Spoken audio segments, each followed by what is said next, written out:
आज सही नहीं है, महलू मठाई तो दही नहीं है।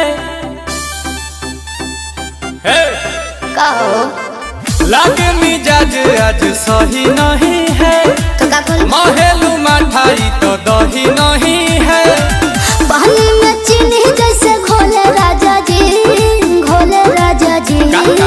पानी में चीनी जैसे घोले राजा जी, घोले राजा जी। कमरिया गोले गोले, कमरिया गोले गोले, कमरिया गोले गोले गोले गोले डोले राजा जी। कमरिया गोले गोले गोले गोले डोले राजा जी। कमरिया गोले गोले गोले गोले डोले रानी जी। कमरिया गोले गोले गोले गोले डोले रानी जी।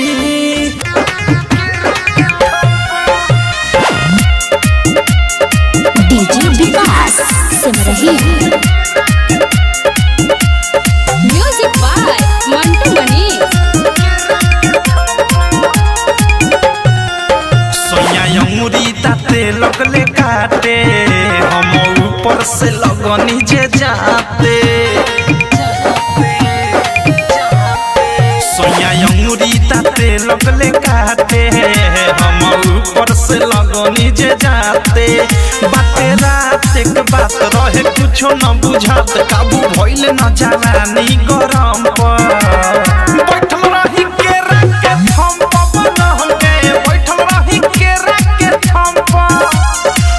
বাহ মিস্টার বাঁধন বাহ। যখন আপনি বলবেন বসো আমি বসবো, আপনি বলবেন ওঠো আমি উঠবো, আপনি বলবেন শুয়ে পড়ো আমি শুয়ে পড়বো। কি ভেবেছেন আপনি আমি আপনার কৃতদাসী নই?